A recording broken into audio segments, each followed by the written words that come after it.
प्रश्न है, शायर से क्या तात्पर्य है? उत्तर, यह शब्द हिंदी के सिवाय से बना है। जमींदार किसानों से भूमि के जोत के कारण जो रकम लेते थे उसे लगान या रेट कहते थे, किंतु जोत के सिवाय अन्य साधनों से जमींदारों को आय होती थी, इसका भी उन्हें हिसाब रखना पड़ता था। इस अतिरिक्त आय को सिवाय कहते थे। इसी सिवाय से बिगड़कर शायर बन गया। शायर में मीनाशय, जंगल, वृक्ष, घास, फल, प्रतिभूमि आदि से प्राप्त आय शामिल है।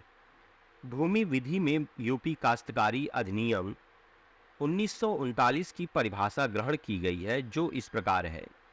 शायर में वह सम्मिलित है जो पट्टेदार या लाइसेंसदार द्वारा उत्पादन एकत्र करने के अधिकार, जंगल के अधिकार, मीनाशय के अधिकार एवं कृत्रिम साधनों से सिंचाई के लिए जल का उपयोग करने के कारण भुगतान किया जाने वाला हो। शायर की यह परिभाषा दृष्टांत स्वरूप है। लाइसेंसदार या पट्टेदार भूमि के स्वामी को जो देता है उसे शायर कहते हैं। शायर लेने वाले का भूमि में अधिकार न होकर उसके उत्पादन में या उपयोग में ही होता है। शायर की सबसे संक्षिप्त एवं पूर्ण परिभाषा भू राजस्व अधिनियम 1901 की धारा 4 की उपधारा 13 में दी गई है, जो इस प्रकार है। शायर से तात्पर्य है पत्थरों तथा अन्य खनिजों को छोड़कर प्राकृतिक उत्पादन से होने वाली आय। अगला प्रश्न है, उत्तर प्रदेश जमींदारी उन्मूलन एवं भूमि सुधार अधिनियम के अंतर्गत घोषणात्मक वादों से संबंधित प्रक्रिया का वर्णन कीजिए।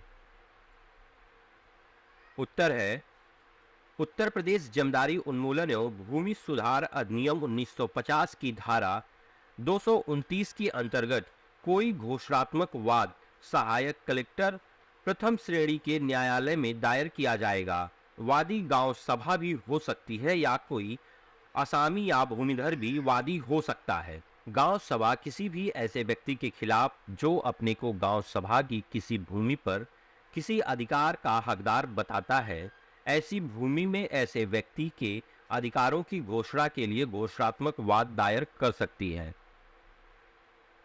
आसामी अपने असल काश्तकार के खिलाफ उसकी भूमि में अपने आसामी के अधिकार की घोषणा के लिए घोषणात्मक वाद दायर कर सकता है। इसी प्रकार कोई भूमिधर भी किसी भूमि का भूमिधर होने की घोषणा के लिए घोषणात्मक वाद दायर कर सकता है। प्रश्न, उत्तर प्रदेश जमींदारी विनाश एवं भूमि सुधार अधिनियम में जोतेदारों की क्या व्यवस्था है, वर्णन कीजिए।